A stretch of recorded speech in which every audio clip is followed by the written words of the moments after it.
Começa agora o Geração V, o teu programa de comentário político jovem da Rádio Observador, feito em parceria com o Ovoto. Eu sou o Vasco Galhardo e à minha esquerda tenho a Joana Zaguri, ao centro o José Paulo Soares e à minha direita a Maria Vilaré. Olá, meus caros, estão confortáveis nas vossas posições? Perfeitamente. Acho que sim. Só não gosto, eu gosto de estar à esquerda da mesa. Eu acho que o ângulo da Maria no que toca ao vídeo é melhor. Mas em princípio vais continuar aí. Avancemos. Esta segunda-feira Portugal assistiu à tomada de posse do nosso 6º Presidente da República em democracia. António José Seguro prestou juramento sobre a Constituição na Assembleia da República, homenageou Camões, abriu o Palácio de Belém à população e encontrou-se com jovens. No seu discurso de tomada de posse, que durou cerca de 20 minutos, disse, entre outras coisas, que tudo fará para estancar este frenesim eleitoral que Portugal viveu nos últimos anos. Este será o nosso tema para a primeira parte e na segunda vou querer saber a opinião dos meus comentadores sobre o que parece ser a nova narrativa da direita europeia, com Giorgia Meloni a acusar os Estados Unidos e Israel de terem violado o direito internacional no Médio Oriente e sobre o Dia Internacional da Mulher. Joana, começo por ti. O que achaste do discurso do agora sim Presidente Seguro? Olá Vasco, obrigada. Bom, já sabemos o que é que eu vou dizer. Beijo. Bom, foi um discurso... Continua o beijo, na tua opinião. E ainda bem. Eu adorei. Mais uma vez, eu adoro beijo. O discurso tocou em todas as áreas que a Presidência da República deve tocar. Foi um discurso digno. A mensagem era clara e tu acabaste por destacá-la agora no início do programa. A mensagem era clara. A primeira grande missão de António José Seguro é acabar com o frenesim eleitoral. Ser anti-Marcelo, então. Sim, que é quase que se faz a piada de é quase preciso Luís Montenegro matar uma pessoa em live na televisão e tem que ser particularmente agressivo, senão António José Seguro não manda abaixo este governo.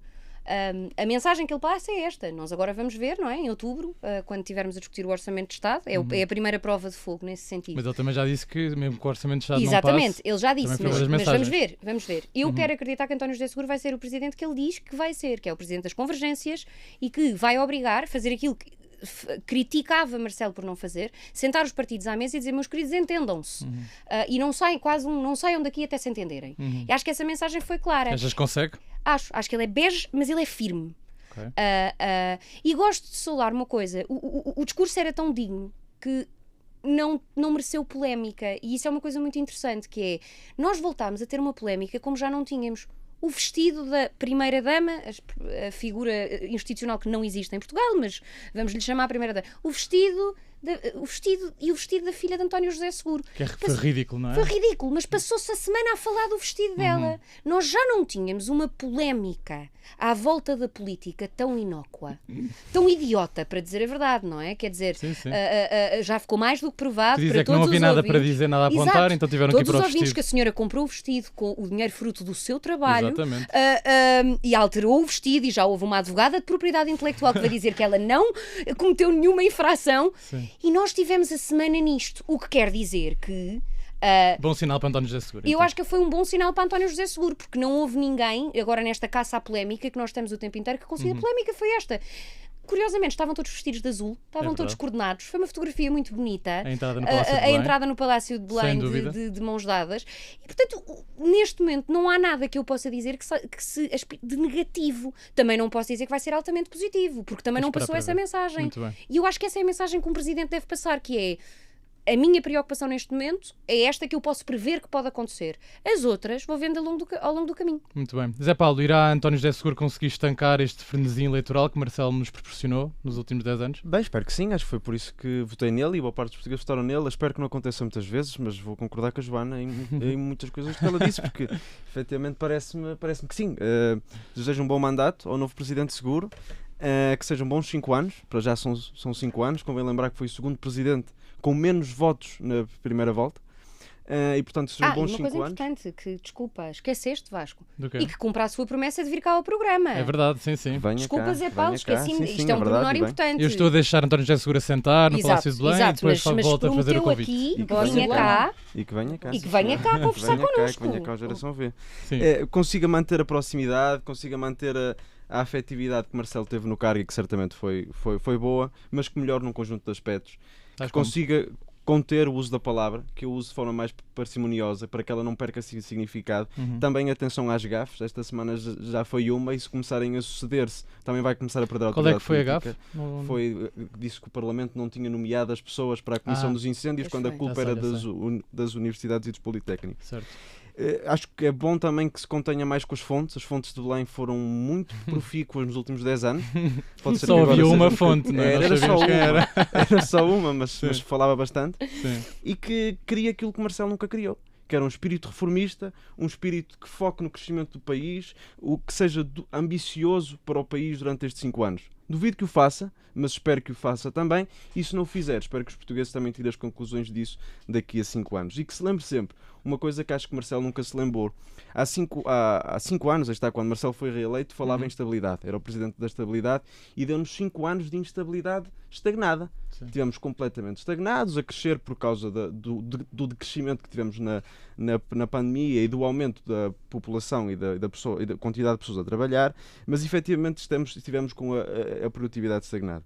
E, portanto, gosto do compromisso de não dissolver, mas convém que o Presidente também sinta e saiba que tem que ter jogo de cintura para se perceber que em algum momento que o tenha de fazer, não embirre com o facto de não dissolver. E, portanto, desejo que seja um bom mandato, que sejam bons 5 anos, e espero que venha cá também para poder falar É com o ele. que todos desejamos, não é? Esperas? Não, vem. Sim, também Comprometeu-se, quero acreditar cumpre, que sim. senão será crucificado nesta mesa. Em palavras só. Maria, o que te apraz dizer sobre estes primeiros dias de António José Seguro como mais alto magistrado da nação?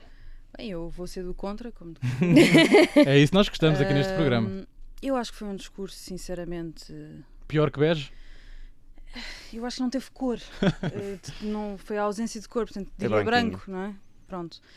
Eu Não gosto acho que foi um mau discurso, no sentido de ter sido um discurso que disse alguma coisa de errado ou disse alguma coisa que não fazia sentido, mas acho que foi um discurso pouquinho, um discurso previsível, um discurso que me faz um bocadinho ter aquela ideia que se calhar vamos ter um bocadinho mais do mesmo.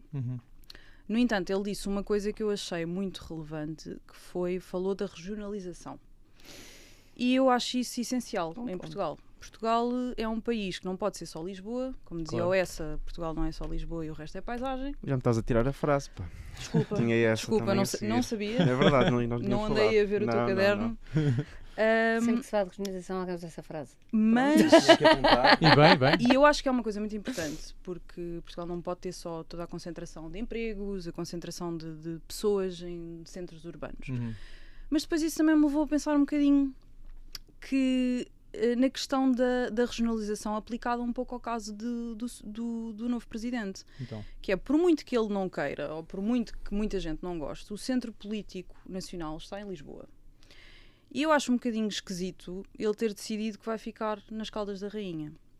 Não acho só esquisito, é compreensível do ponto de vista pessoal, mas ele foi eleito como Presidente da República e o centro político, o Governo está aqui, a Assembleia da República está aqui, o Tribunal Constitucional está aqui, e eu acho curioso isso porque... E a Joana agora vai... Ninguém estava em Cascais. Deixa-me disso estava em só Cascais. terminar. E daqui até às escalas é um tirinho também. É um tirinho, mas vocês se Moras calhar, mais tempo vocês, lá, se calhar cinco. não viram uma coisa que apareceu nas notícias esta semana, num artigo do Público. Eu hoje vou falar bastante do Público, mas não vai ser pelas melhores razões. Normal. Eu não consigo abrir o Público, são muitos anúncios. Mas o Público tem um artigo interessante que toda a gente devia ler, que é o custo que isto vai ter para o país.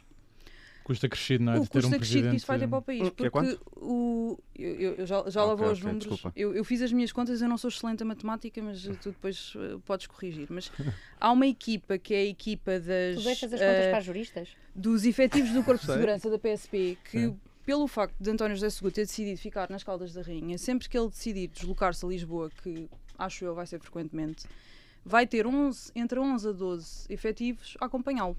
Efetivos esses que vêm de Lisboa, Todas as deslocações. todas as deslocações, porquê? Porque eles têm que garantir a segurança. Claro. O que é que estes efetivos fazem? Estes efetivos são as pessoas responsáveis, são um corpo especial da PSP, que é um responsável por proteger os mais altos dignatários do Estado, mas também testemunhas em processos complicados, como por exemplo foi aquele do caso do Ácar, para não haver incidentes.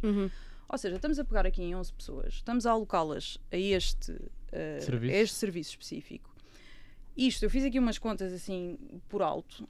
Se cada um deles receber 2.000 euros por mês, e isto é a dar por baixo, porque normalmente recebem mais, de acordo com as tabelas depois ao acréscimo das prestações, dos abonos. Se forem 12 e receberem 12 meses, também estou a ser conservadora outra vez, nem sequer estou a fazer a 13 nem a 14, temos aqui 300 mil euros por ano que António José Seguro já começou a gastar. Depois metemos a gasolina, se metemos a gasolina 1,80€ ao gasóleo, dos últimos temos 20 mil euros de gasolina e a gasolina tudo indica que vai aumentar. Sim, está quase uns 2€. E eu estou só a falar destas 11 pessoas, não estou a falar do resto da comitiva que o vai acompanhar, não estou a falar da questão de que ele vai entupir a A8 cada vez que vier, porque vem com as luzes e vai causar problemas. Portanto, António José Seguro faz aquilo que todos os socialistas fazem quando chegam a cargos de poder, que é começar a gastar dinheiro dos contribuintes. Mas tu não achas que ele vai para as escalas só ao fim de semana? Não sei. A única coisa que eu posso dizer sobre isto é, ainda bem que não elegemos um presidente que é dos Açores.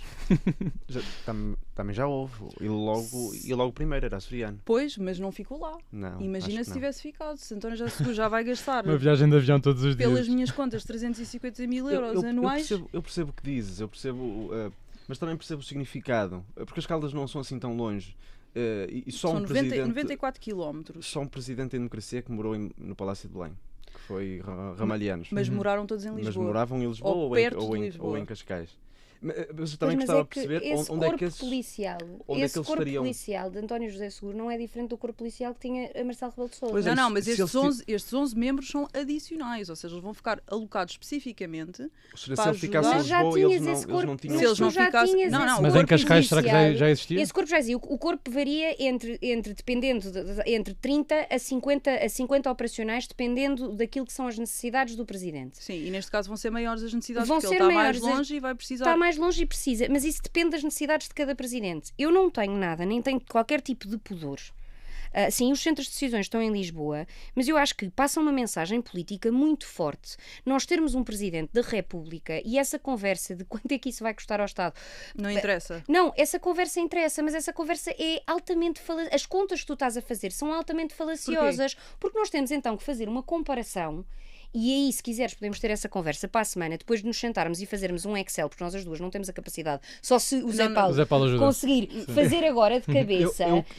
Deixa-me só terminar, desculpa. Qual é que é a variação para a presidência de Marcelo Rebelo de Sousa, para a presidência de Cavaco Silva, mas tu não disseste seguro vai ser diferente? Seguro vai ser diferente? Mas seguro vai ser diferente. Agora, é uma mensagem política muito importante e isso é muito interessante de se ver a análise das próprias pessoas nas redes sociais e em vários fóruns que falam sobre isso, que é, finalmente temos um presidente fora de Lisboa. Mas qual é o valor acrescentado que isso traz? Qual é o valor acrescentado que isso tem? Qual é o valor acrescentado? Prático. Desculpa, acima de tudo, o valor prático... Mas o valor simbólico é super importante. Pois é, também acho que sim. O valor simbólico é super importante para todas as pessoas que estão fora do centro, fora de Lisboa, que estão longe dos centros de decisão, e isso é muito importante. E nós víamos isso, por exemplo, no movimento académico, que era a grande crítica que se fazia, que era vocês em Lisboa estão mais perto. Sim, e isto há vários exemplos. Vai continuar exatamente a mesma coisa. Não. O valor simbólico altera a realidade. É preciso, se formos por essa lógica, não é? Então porque é que o Chega não usa cravos encarnados? Porque tem um valor simbólico. Joana, tu dás uns saltos lógicos assim que é qualquer coisa. Antes de fugir aos cravos, eu percebo a questão do valor simbólico, tendo a concordar com a questão do valor simbólico, percebo também a questão do custo, mas parece-me que seria interessante olhar para a diferença, para olhar para a diferença face aos cenários anteriores e não a quantos é que vão andar a subir e a descer. Mas eu vou ser a primeira pessoa a dizer que Marcelo gastou muito dinheiro já aos lá estavam, do seja o Estado. Marcelo, seja com Cavaco, seja com Jorge Sampaio. Se o número de polícias associados continua a ser o mesmo, não vejo que haja grande problema, mas eu gostava de focar na questão da regionalização ou da centralização. Eu é simpatizante do PSD, temos que pedir desculpa. Regionalização, eles ficam doidos. Eu mais do PSD... Mas é um tema interessante, sim, porque eu acho que é verdade. Eu acho que é importante porque temos um país inclinado, um país inclinado que qualquer dia cai ao mar. Viu-se um bocadinho as consequências agora nos temporais, não é? Sim, e aqui em Lisboa particularmente. o Luís Montenegro é o primeiro primeiro-ministro a não estudar, a não tirar a licenciatura em Lisboa desde Mota Pinto em 79. A sério? Pois. É verdade. Todos os presidentes da República eleitos em Portugal estudaram em Lisboa. Presidente ou primeiro-ministro, que estou a dizer. Primeiro-ministro. Não, todos, eu estou a dizer que todos os presidentes da República eleitos estudaram em Lisboa, mesmo António José Seguro.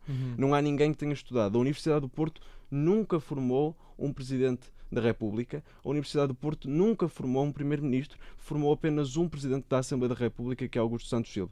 Ou seja, este simbolismo é também importante. Ou seja, olhar para alguém que estudou em Lisboa, mas que é orgulhosamente fora de Lisboa e que quer manter essas origens fora de Lisboa, eu acho que tem um significado importante. Eu acho que tem um significado importante António José Seguro ter ido a Guimarães e ter ido ao Porto no segundo dia de mandato e ter feito o discurso que fez no Porto. Isso evidentemente. Eu acho que essas questões simbólicas importam e acho que se António José Seguro quer ter um tema para a sua presidência, já que os de Marcelo foram todos um falhanço, tanto a questão do sem-abrigo como da reforma da justiça, se António José Seguro quiser lembrar o país, que o país vai desde Monte Alegre, Vila Real de Santo António, eu acho que isso pode ser algo que efetivamente ele fará de bom ao longo destes 5 anos. Então vamos ver aqui a uns 3 meses quantas vezes por semana é que ele vem a Lisboa e se a regionalização vai Eu acho que ele vai ficar o pegar, tempo em Lisboa. não, vai pegar por O causa desafio que eu te lancei foi precisamente esse: vamos fazer as contas, vamos primeiro fazer as contas dos antigos Eu já presidentes. fiz algumas.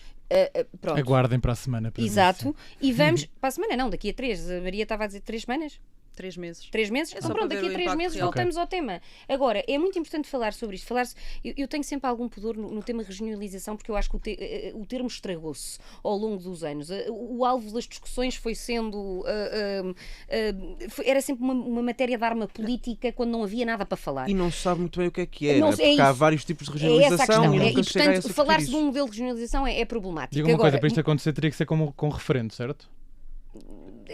essa é uma das discussões à volta da regionalização. É que há quem diga que sim, há quem diga que não, dependendo daquilo que é. Eu achei que sim, por acaso. Não, mas é que depende do modelo que tu queres. ok. E há vários modelos. Há uma coisa que é importante discutir, para mim, que é o tema mais importante da regionalização ou de qualquer solução, Que é qual? que é as assimetrias regionais. Nós vivemos num país muito pequenino, são 600 quilómetros de costa, em que as realidades de um São um num bocadinho curto mais. espaço. acho eu, ou não? Sim, diferente. assim em números redondos Sim. é 600 de troca ao passo. 600 de troca ao passo. Ok, É sabe que é 600, mais, em números redondos é 600 km de costa. Temos mais de Sim, certo. de Desculpa, continua. área. Temos pouco tempo sim, para fechar. As assimetrias regionais são talvez a coisa mais assustadora deste país. E há um tema, e até para ser polémica, que eu vou trazer, que é precisamente, por exemplo, as touradas. A propósito do outro assunto, falei muito de touradas esta semana a propósito do Campo Pequeno e de falarem algo que confesso que me passou completamente ao lado. O número de touradas diminuiu consideravelmente no Campo Pequeno. E porquê que o poder político não intervém aqui? Porquê que eu não vejo os partidos de direita, os partidos que defendem isto, a reclamar? E eu digo porque a verdade é que o custo político disto em Lisboa e o valor político é baixo. Não vale do sítio, claro. Depende do sítio. Agora, se nós formos ter esta discussão Em Salvaterra de Magos. em Salvaterra de Santarém. Magos, em Santarém, em Coruche, em Barrancos, Mas então nem isso se fala. Perto das eleições. Isso só mostra que o problema da regionalização não é decidir um modelo, é fazer coisas práticas. Não, mas é isso que eu estou a É fazer dizer. coisas Mas por isso é que eu estava a práticas, dizer. porque Eu aí não estou em desacordo contigo, que eu estou a dizer. O tema da regionalização em si, o modelo, Para não fechar, é o Joana. tema, é as assimetrias que existem. E as touradas é um bom exemplo, como há vários, que é o valor aqui de haver 4 corridas no Campo Pequeno, o número de eleitores que vai deixar de votar em Carlos Moedas, É residual. por ele dizer Sim. que não é, que, vamos imaginar, isso não aconteceu, é residual. Muito bem. E isso é uma coisa, é um tema polémico de propósito Devemos para ter tempo para pensarmos continuar nisso. a falar sobre isto. Esta semana assistimos também às declarações da primeira-ministra italiana, Giorgia Meloni, a acusar os Estados Unidos e Israel de violarem o direito internacional ao atacar o Irão. Zé Paulo, o que significa esta afirmação para a narrativa da direita europeia, na tua opinião? Eu acho que é uma declaração interessante e importante da Meloni, sucede-se à de Macron, à de Robbie Anton, no caso do Holanda. Acho que são um bocadinho diferentes daquelas de Pedro Sánchez, até pela veemência, mas talvez esteja mais associada com questões internas. Meloni vai ter um referendo dia 22 e 23, que se assemelha muito ao que fez Renzi em 2016 em potencial político, e portanto talvez tenha tido essa razão. Para termos uma ideia, em Itália as sondagens indicam que Trump tem uma opinião negativa por parte de 77% dos italianos. Bem, Portanto, é bastante. muito, sim. E portanto pode ter sido por algumas razões políticas. E se olharmos para o caso de Meloni e para a estabilidade que tem trazido para a Itália, é muito interessante. Está há uns meses de ser o governo mais longo pós-Segunda Guerra. Itália? governo seguido. Bem. E pode ser o primeiro governo a durar uma legislatura inteira. Portanto, que seria uma coisa também interessante vermos acontecer. Em Itália são de 5 anos. Mas acho que a questão para a direita europeia é também interessante, porque temos agora daqui a um mês eleições na Hungria e vamos ver o que é que vai acontecer entre Viktor Orbán e Péter Magyar, que até inclusivamente falou no último mês na possibilidade da Hungria entrar no euro até de 2030, tem defendido uma posição ligeiramente mais favorável à Ucrânia do que Viktor Orbán defendia. Vamos ter referendo na Islândia até ao fim do ano para reatar as negociações para a entrada na União Europeia, e vamos ter 3 eleições muito importantes para o centro-direita europeu no próximo ano. As eleições em França, e vamos ver o que é a incógnita Bardella e quem é que o centro-direita vai conseguir pôr na segunda volta potencialmente, que estão em Itália, e as eleições em Espanha. Portanto, isso vai ser muito interessante, e se Meloni conseguir passar este próximo ano e meio e conseguir efetivamente durar, como previsivelmente parece vai conseguir durar, pode servir como uma espécie de ponte entre o centro-direita e a direita mais radical na Europa, lembrando que Meloni não pertence ao grupo do Chega, pertence ao grupo dos conservadores e reformistas na Europa, e pode ser essa ponte interessante entre direitas que podemos estar a ver para os próximos anos no contexto europeu. Muito bem. Joana, surpreendida com esta tomada de posição de Meloni? Na situação atual, não. Pegar aqui que o Zé Paulo pegou aqui numa data de assuntos que tinha pensado até para falar sobre este tema, e pegar só aqui especificamente no referendo. O referendo versa sobre a justiça. É uma separação de... é um referendo, e esse é um dos grandes problemas que se está a falar agora neste momento em Itália, é que o referendo é difícil para a população o compreender. Porque é muito constitucional. É muito constitucional e é muito complexo. Mas assim, em termos mais simples, é um referendo que quer separar as carreiras dos juízes e dos magistrados, e criar um tribunal superior, um novo tribunal superior para os membros do sistema judicial. Portanto, um mecanismo de avaliação da forma como os magistrados e os juízes se comportam. E a questão da justiça em Itália é importante por causa do Mani Politi há 30 anos. Era exatamente o que eu ia dizer. E a questão da justiça é muito importante nesse sentido. E, aliás, é uma discussão que nós também temos em Portugal, que também começa só a haver um burburinho, começa a haver um burburinho sobre como é que nós avaliamos o trabalho. Nós temos uma justiça que está atrasada e, portanto, eu compreendo. Agora, é um referendo, e até a forma como está escrita, isso é uma das coisas que se fala muito, que é muito difícil para a população compreender. A Giorgia Meloni informou que não se vai demitir caso a sua posição, caso perca. Agora, nós temos que ser realistas. É verdade, há aqui uma questão de jogo eleitoral, mas há aqui outra questão também. Então.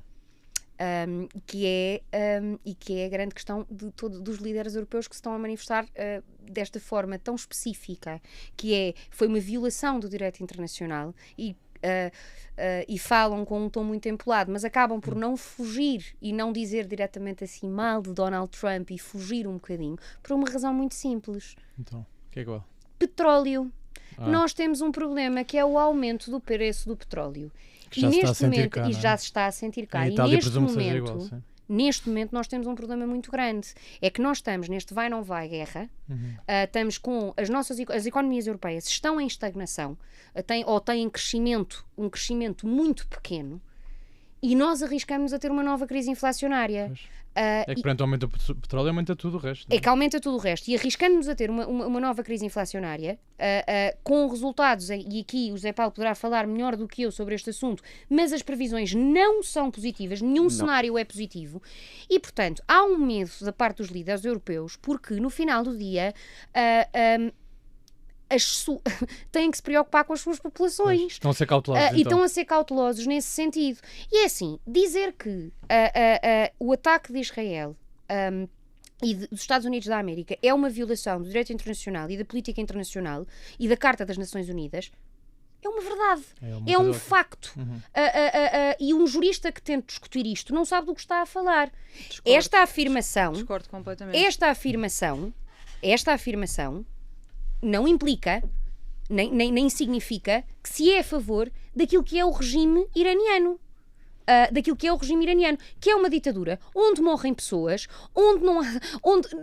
onde se vive um terror, onde as mulheres não têm direitos, Estava a fazer uma bomba de atómica. fanatismo religioso, que estavam ou não a fazer, aí Estava. temos a questão nuclear, Enriquecer e portanto, urânio. uma coisa não anula a outra.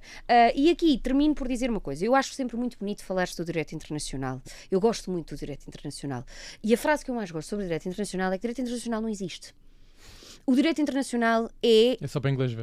o direito internacional é aquilo que a política internacional definir no momento. Ok. E isso para mim é o maior problema do direito internacional atual. É que essa foi a promessa que foi feita de que estes tratados, estes acordos, estas organizações iam garantir que nós não íamos estar na situação em que estamos a avistar agora, e ele está a mostrar que não são suficientemente firmes porque qualquer país que decida os incumpre. E portanto, gostava da frase, não me lembro de quem é que era o professor que dizia isto, mas eu vi um professor que começava as aulas de Direito Internacional Público por dizer o Direito Internacional não existe. Cada vez concordo mais. Maria, discordaste da Joana? Completamente. Ainda bem. E porquê? Porque eu acho que Israel, não estou a falar dos Estados Unidos, estou a falar de Israel. Israel, ao abrigo do direito internacional, tem o direito de autodefesa. Autodefesa. Israel tem sido alvo de um flagelo por parte do Irão, tem sido alvo de ataques verbais, físicos, e a própria Europa não se deveria esquecer que o Irão tinha mísseis de longo alcance que chegavam aqui. Portanto, essa conversa do direito internacional foi violado, talvez pelos Estados Unidos, enquanto aliados de Israel, não creio que por Israel, mas voltando à Giorgia Meloni. Sim. Como é que tu viste estas Isto é uma afirmações? discussão jurídica interessante, mas Se calhar é um episódio inteiro. acho que é um Exato. episódio inteiro. É Sim, uma eu discussão nessa fico jurídica calado, interessante. porque Eu tenho tenho muita grande dificuldade acrescentar. em falar em ataques diretos, porque diretos nunca foram, mas é interessante. Sim. A Giorgia Meloni é como vocês disseram, e bem, acho que isto é mais uma questão interna, de política interna, do que propriamente uma questão de política internacional. Ok. Tem um bocadinho esses contornos. Mas ela também disse algumas coisas interessantes que vocês, acho que foi por lapso, não me mencionaram. Não dava para mencionar tudo, não é? Que foi que ela disse: nós não reconhecemos, nós reconhecemos uma violação do direito internacional, mas nós também achamos, e ela disse, eu também acho que um país governado por, como é que ela, eu até posso citar aqui, regimes de ayatollahs estejam na posse de armas nucleares e com mísseis capazes de atingir a Europa, não se pode permitir. E deixou Exato. usar as bases Mas também. isso foi Exatamente. Não, mas isso aí quer dizer que ela houve alguma distorção daquilo que ela disse. Ela continua a dizer que houve uma violação do direito internacional, mas também deixa ali a ressalva de realmente eles não deviam poder ter aquelas coisas. Mas Alguém é que devia uma ter coisa feito. não anula a Joana, outra. deixa-me só terminar. Alguém deveria ter feito alguma coisa sobre isso. E alguém fez. Pronto. Giorgia Meloni, na minha opinião, é uma mulher extremamente inteligente. É uma mulher que, se fosse de esquerda, era altamente valorizada, mas como é de direita, nunca se fala dela. Nunca se diz que ela é uma pessoa extremamente capaz, nunca se diz que ela é uma mulher, eu ia dizer outra expressão, não posso dizer aqui, mas é uma mulher que Nós calculamos. Sim. é muito assertiva e sabe o que quer, sabe o que faz, e tem Donald Trump em linha, que é uma coisa que mais nenhum líder europeu foi capaz de fazer. Ele é literalmente a única pessoa que olha para o Donald Trump de frente e que ele respeita. E por isso é que eu também acho que ela pode dizer estas coisas. Ele gosta bastante dela, dá para perceber, porque Já ela vimos é também, uma não é? mulher Sim. forte e é Ele uma mulher já expressou esse... é uma mulher Olha. com capacidade. E voltando aqui a esta questão dela ser uma mulher de direita, eu acho que a Giorgia Meloni é aquele típico caso de uma mulher forte que na altura, antes dela ser eleita, toda a gente dizia é a extrema-direita, vem para a Europa e para a Itália, meu Deus. É um caso de sucesso. Absolutamente um caso de sucesso. Toda a gente tinha medo dela. Era o bicho-papão que ia comer crianças, que ia ser uma coisa horrível. Mas ela moderou-se também no cargo, ou não? Ela provou que a direita pode ter posições que algumas pessoas consideram radicais e quando chega ao poder é capaz de tomar as decisões corretas na altura correta. E por isso é que ela é tão popular. Eu não sei se posso fazer aqui a ponto já diretamente com o próximo pode tópico. ir da mulher, sim. Pode ir da mulher. A propósito de mulheres de direita, no Sim. Dia da Mulher, que foi no dia eu vou fazer um bocadinho como o Donald Trump hoje, que eu trouxe aqui umas fotocópias. Ah, muito Ele bem. gosta muito de fazer isso. Vou fazer vais o- fazer Para quem está no vou YouTube fazer- pode para quem ver. está no Pronto, quem não está, pode vai para o ver. YouTube. Mas Vai eu ver, leio. pode A Maria ver. está. Eu Está a mostrar leio. uma capa do Isto é a público. capa do Segunda vez o público. público. É a capa do público. Estás com a pacada do público esta Tô- eu, semana. eu leio todos os jornais. porque eu Certo, gosto de ver. Eu também, mas Este, quando eu acho que não pode haver pior, fico surpreendida. No dia 8, foi o dia da mulher, no domingo, e eu chego, eu vou ler para quem não nos consegue ver, resolveu colocar um artigo que se chama Política de Género. Como o Chega usa as mulheres contra a igualdade. O que é que o público fez aqui? Foi buscar um estudo de uma rapariga, uma aluna de 23 anos, que foi orientada por uma antiga secretária de Estado do PS, a orientadora de tese, para dizer que o Chega, no fundo, eu vou resumir porque aquilo é uma coisa muito grande, muito maçuda, para, no fundo, passar um atestado de incompetência às mulheres de direita. Ou seja, o que é que o público diz? Diz, as mulheres de direita, o público e este estudo, Sim. as mulheres de direita são umas tontinhas que são usadas pelo André Ventura e pelo seu partido como fantoches para fazer uma coisa que elas chamam o femonacionalismo. Isto é aquelas palavras que a Isso eu nunca pessoa... tinha ouvido. eu vou eles confessar, são- eu esta Também aqui, não? eu também, Muito- femonacionalismo, são essa é muito- nova. É a apropriação da retórica da defesa das mulheres para legitimar agendas Não, eu nacionalistas, claramente não sou woke o suficiente para isto. xenófobas e conservadoras. E depois é uma misturada, é uma salganhada mistura de direitos das mulheres com apropriação de retórica. Isso no Bem, público.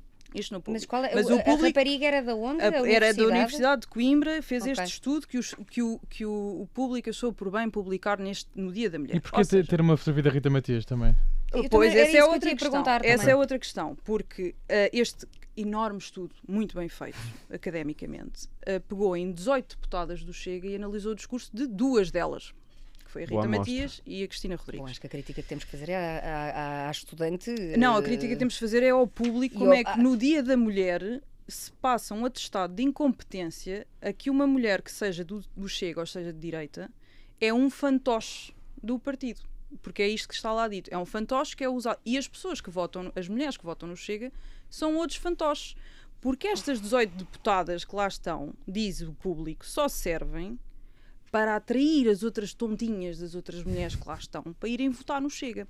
Ou seja, long story short, desculpem Não faz o mal? público acha que as mulheres de direita não sabem o que é que querem, não sabem o que fazem e conseguiu fazer um artigo muito, muito, muito machista, o inverso daquilo que queria fazer, que é dizer que quando uma mulher é de direita não tem competência nenhuma para decidir seja o que for, porque aquilo que ela vai decidir mal.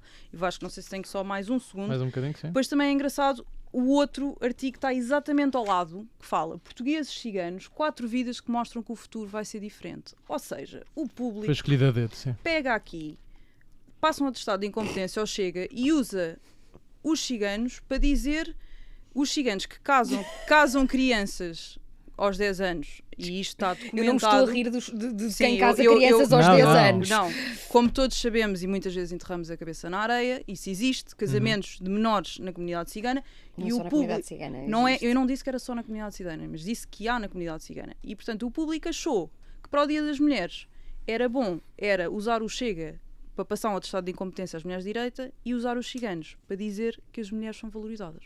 Joana, o que tens a dizer sobre isto e sobre o geral Bem, do Dia eu da começo Mulher? por dar fazer um voto de repúdio ao público. Fazer um voto de repúdio ao público, até inclusivamente Maria, posso coisa, até porque a Maria critica, eu de facto passei à frente da capa do público, porque a Maria é muito correta, eu leio online e portanto vou lendo os artigos. Eu também li online. Eu também leste online, li mas eu não tiro as capas, por acaso Eu tirei esta só para o vosso E depois, prazer. além hoje. destes dois artigos que a Maria fala, a PSD quer atestado médico obrigatório para mudança de sexo no registro civil no Dia da Mulher. Não O tive que, tempo para pronto, essa. Ainda bem que mas eu pegaste, aqui não vou tive fazer tempo. uma crítica. Não, mas eu aqui Força. vou fazer uma crítica também, porque aqui eu acho que há aqui uma confusão muito grande entre mulheres e ideologia de género, direitos das mulheres e ideologia de género.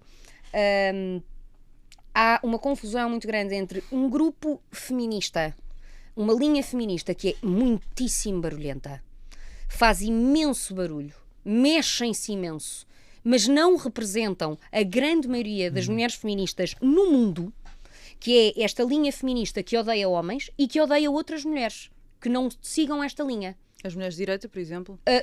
Que não sigam esta linha. A deputada Eva Brás Pinho, inclusivamente, falou há pouco tempo num podcast sobre isto, que é este ódio que foi criado à palavra feminismo e ao feminismo à direita por este grupo, e é precisamente este grupo, a Eva se calhar não fala sobre esse tema, mas a ideia é a mesma. Este grupo que é muito barulhento. Este grupo diz-nos que a culpa de todos os problemas do mundo não é do patriarcado, é dos homens. Eu não sei como é que este grupo quer viver, porque se não houver homens e mulheres, não há filhos. Isso aí é indiscutível. Por razões anatómicas de palavras que eu não posso dizer aqui. Mas é um facto. Independentemente da forma como as crianças podem ser geradas. Mas é um facto, é preciso... e, portanto, ainda não mudámos isso. Ainda não mudámos isso, ainda não conseguimos chegar lá. E, portanto, não concordo, nem nunca vou poder concordar que uma mulher que expressa as suas opiniões, mesmo que eu não concorde com elas, e mesmo que eu acho que, em certa medida, algumas dessas opiniões a podem estar a prejudicar, não só como mulher, mas enquanto cidadã, eu não posso dizer que esta mulher é completamente idiota e não sabe o que é que está a fazer. Não! Esta mulher é uma adulta. Ela é responsável pelas suas decisões e ela tem que saber pensar pela própria cabeça.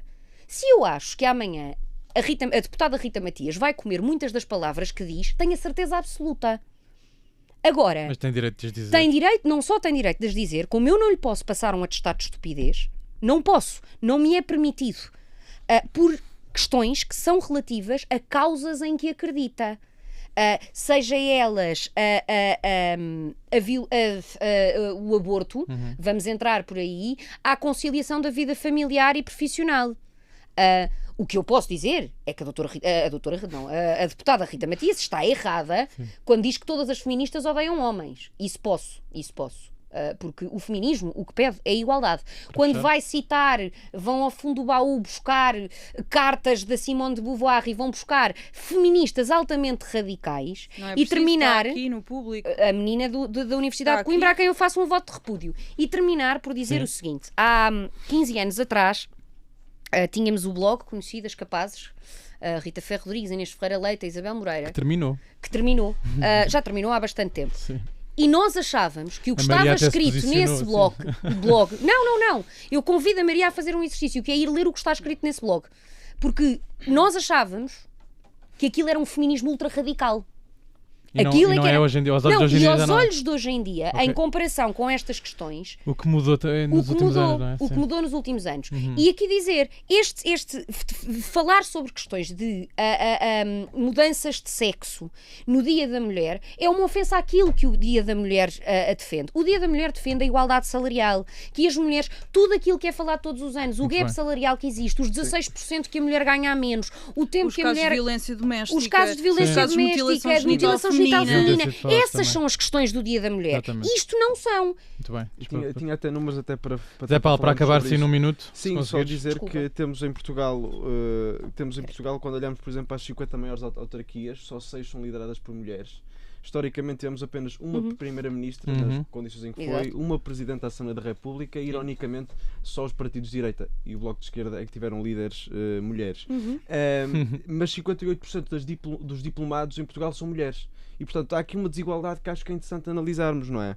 E olhando para a questão dos salários, a diferença salarial é preocupante. A diferença salarial vem através, por exemplo, de títulos e de cargos diferentes. As mulheres tendem a ocupar cargos inferiores aos homens, tendem a ser prejudicadas por um conjunto de razões que os homens não são prejudicados. Em 2023, a Cláudia Goldin foi laureada com o Nobel da Economia exatamente por falar sobre isso mesmo, e acho que é importante, não seja só no Dia da Mulher, mas que nos lembremos sobre esta diferença no gap salarial, porque é efetivamente isso que conta no fim do mês, é o que é que as pessoas conseguem trazer para casa, e não é justo que em 2026 as mulheres continuem, por razões aleatórias do próprio nascimento, a trazer menos rendimentos para casa. O nosso tempo chegou ao fim. Muito obrigado aos meus comentadores, Joana Zaguri, Zé Paulo Soares e Maria Vilaré. Até à próxima. Obrigada. O Geração V é uma parceria entre o O Voto e a Rádio Observador. Podes ouvir-nos na rádio, em podcast e ver-nos em vídeo no YouTube. Eu sou o Vasco Galhardo. Muito obrigado por estares desse lado. Tudo a correr bem e até para a semana.